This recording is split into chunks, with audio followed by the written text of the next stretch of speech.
I saw a great big tourist bus of folks from out of town. For 40 days and 40 nights, they covered miles of ground. They had a map and compass, but they still were not arriving. Oh,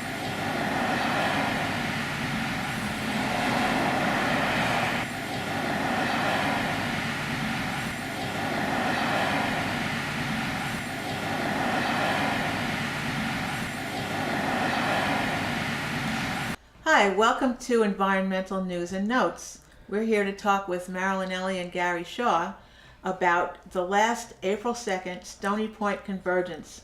Gary and I missed it. We need to catch up. What's up, Marilyn? Well, one thing we talked about was the closing of Indian Point, of course. There's still some unknowns about that, but we do know for sure that it is going to be closing, and that there are going to be a lot of jobs and a lot of heartache in that process, but a lot of businesses close. The plant can close because it's privately owned. It really doesn't have anything to do with the governor or anybody else. So it's going to close, and we need to make plans for the decommissioning, and that's what we've been trying to do.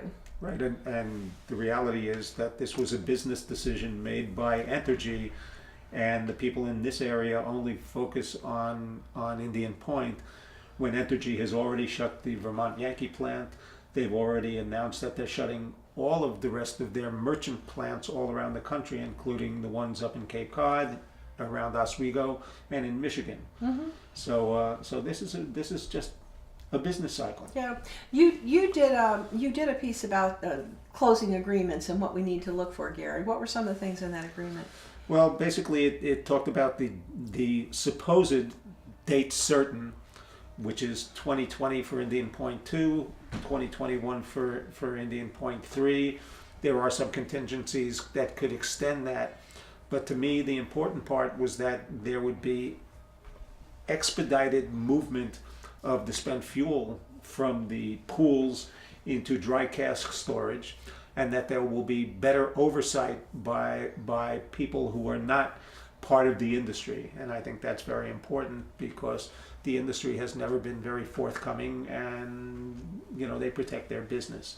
So those were the two really major things to me, and I think time will tell. I would also give some warnings that the NRC and Entergy are not reliable enough that they will be diligent about what they're doing. Right. I certainly agree with that. That certainly has been the way they've operated, with really not telling the truth and getting by cheap and dirty as best they can, particularly for these last few years. One of the things that we did talk about at the Convergence was broadening our alliance and working with a lot of other groups. And some groups are now beginning to say, well, what should we do about nuclear? Food and Water Watch, for example, I think understands how much water nuclear plants use. And so they're sort of our natural allies. And one of the things that we planned to do, or we are going to do, is to bring people together from all the different groups and meet at Stony Point, so we can see what other groups are doing, so they can see what we're doing, and maybe we can develop some common language for this.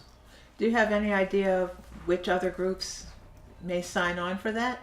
Well, Food and Water Watch have been very interested. The pipeline people, Susan Van Dolsen and Nancy Vaughn with Synergy. The people that have been activists, people from the activist community, and people who have already been involved in different groups. But I think it's very important as we move forward to see how we can all come together and really understand what other people are doing. And the people who have been fighting the pipelines, the Algonquin extension, mm-hmm. and the Atlantic Bridge, which is now trying to get through, and the Pilgrim. And the Pilgrim pipeline, all seem to now understand that the nuclear and the pipelines are integrated. They are interdependent on each other, and so it really is one major battle. And the more we can coalesce and have greater participation, the better off we are. Mm-hmm. Yes, mm-hmm. It's about time that all started happening. Right. So good. Reaching out to a group like Ted Glick's group, Beyond Extreme Energy. Nuclear is certainly an extreme form of energy, and bringing us all together to see how we can support each other would be a really good thing. And this convergence, or this meeting, this forum, could be a good start for that. One of the other things we decided to do was to have a decommissioning list serve, a special, we talked about it for quite a while, the best way to get out information about decommissioning. And it was decided that we would have a list serve just on decommissioning. We've had several different kinds of list serves to keep people informed. Somebody can subscribe to our announced list and get a little bit of information, not too much. Someone else can join our IPSC 1 group, which gets more technical information. And we have our Stony Point group, which is a little wider. But to put decommissioning in, information in any of those groups, I think would have been a real overload. So we will start called a new listserv called Nuclear Decommissioning. And maybe we'll also be able to involve people from other reactor communities that are going through this, like Vermont and Zion and things like that. Right. And also the ones that have been decommissioned, like Haddam Neck and Maine Yankee, and just to put a little history in it. Once again, Maine Yankee closed because the governor of Maine, the Republican governor of Maine, forced the NRC to create an inspection of the plants. And when they discovered so many deficiencies in the maintenance of the plant, the owner said, "This is too expensive to fix up, we're closing." So this is not the first time we've had a decommissioning. Right. And we'll, that's Arnie Gunderson. He said these plants come in and people are happy for the jobs and the taxes and they think it's this long-term relationship, while the company thinks it's a one-night stand, because as soon as they're not making money, they're out of there. And that's exactly what happened with Indian Point. Let's see, we talked about March 11th for a little bit. You guys were there for Oh March yes, 11th. and that was really something, and I wish everyone could hear Gordon Edwards give a presentation. That's What's your takeaway from Gordon's talks? Well, I think the rolling stewardship is a really, really important thing, because people don't realize that, and everyone's so busy focused on, well, what about Yucca Mountain, which we know is bad for lots and lots of reasons. Right. But people don't understand that any place is bad because moving it is bad. Right. For a lot of reasons. Yeah. And the reasons that he spelled out were so clear and good that I just wish everyone could have heard him give that explanation, because it was so good. And the fact that the nuclear waste will have to be stored for such a long time, and there are no storage vessels, no casks that will last as long as they need to, and consequently we're going to have to move the waste time after time, and to do that we need the spent fuel pools to still be viable so that we can do those transfers, and to me that was a real eye-opener. Yeah, that was really an important eye-opener. Yeah. And of course you can't label things, and here's a label. What's that say? This is the label that they've been trying to use. Beware radiation. Beware radiation danger with pictures, but That's from the UN. Right, and I love wearing this button because people look at it and they have no idea. They say, well, what does that mean?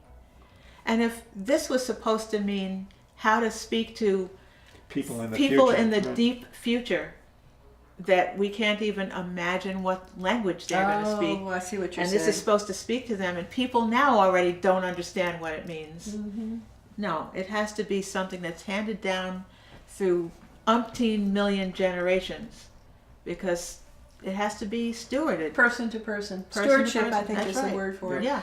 And one of the things that Gordon kept mentioning over and over again is that if you're going to do this, you have to stop creating the waste. Right. You cannot continue to create the waste and then think you're going to be a steward of it. There is no good solution to nuclear waste. No. So you have to stop making it, and you have to gather together what you have where it is, so it's not transported, and then figure out a way to take care of it. One of the other things we talked about was the Albany hearing.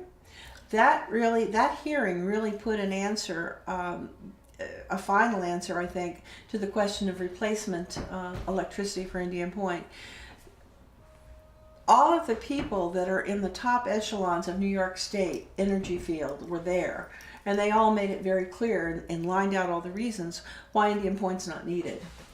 And the people whose business it is to keep the lights on and make sure we don't have blackouts have no problem. So Michael Kaplowitz actually said something at a task force meeting that I was at and reported on at the Convergence. And just to clarify, Michael Kaplowitz is the head of the Westchester County Legislature. Mm-hmm. He came to, I was at the last task force meeting, and he was there doing the report, and the replacement energy came up for the task force that Linda Puglisi has called, and he said, don't pay any attention to it, it's not your job, it's a red herring. And I think that that's probably true for all of us who, particularly people who are saying, oh, my electricity bill is going to go up and my lights are going to go out. It's not. There's a system in place to take care of all of that.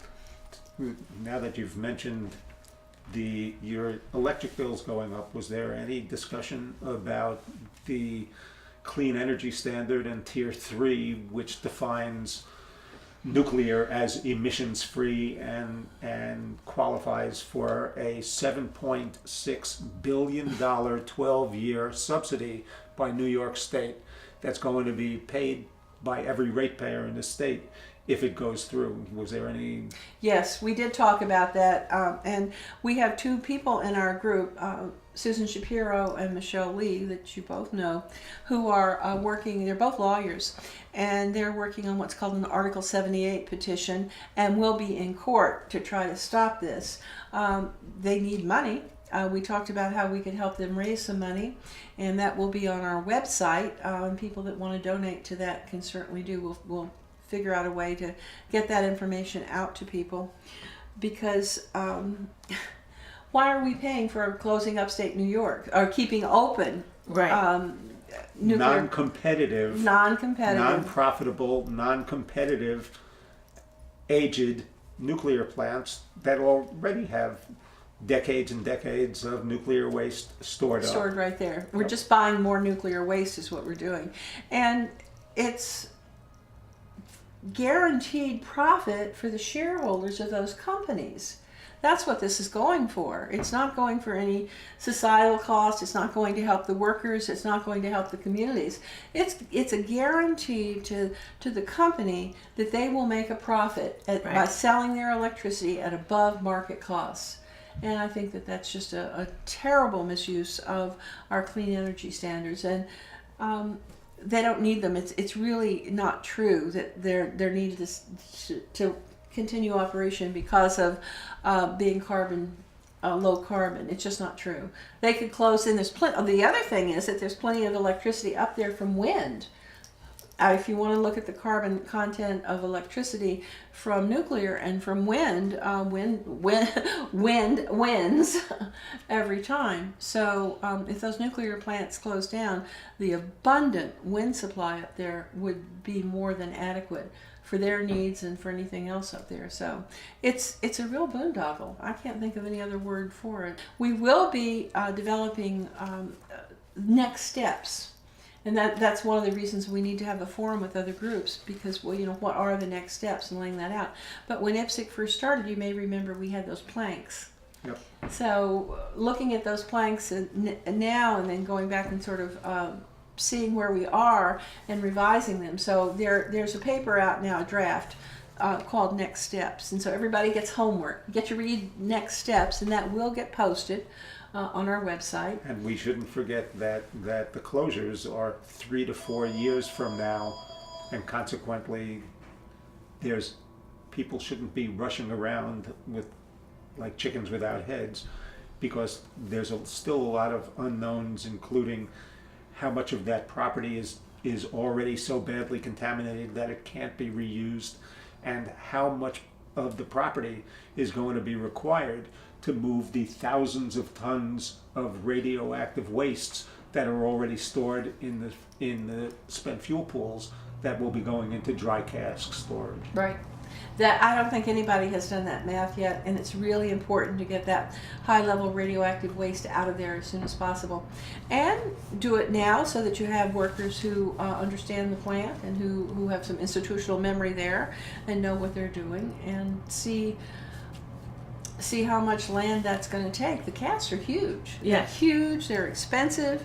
The company doesn't seem to want to rush into doing it, but the quicker all of those fuel assemblies are out of the pools, the safer we all are. So I think that's about it. It's Okay, really and good when is the talking to you. next convergence? Well, just like always, it's the first Sunday of the month. We meet at Stony Point, Stony Point Conference Center, and all are welcome. Just remember, the environment is our future. Yes, it is. For better and for worse. There. Okay. It's good talking with both of you.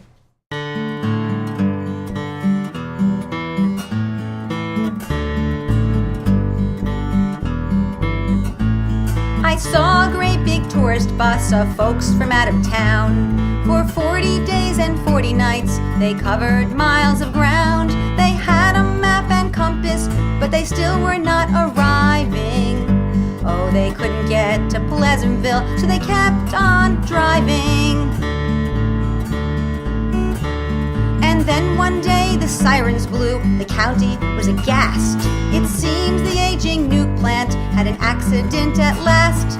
The stockholders who fainted couldn't be reached for reviving. And they couldn't get to Pleasantville because there was no driving. The highways turned to parking lots from Albany to Queens. The politicians learned just what evacuation means.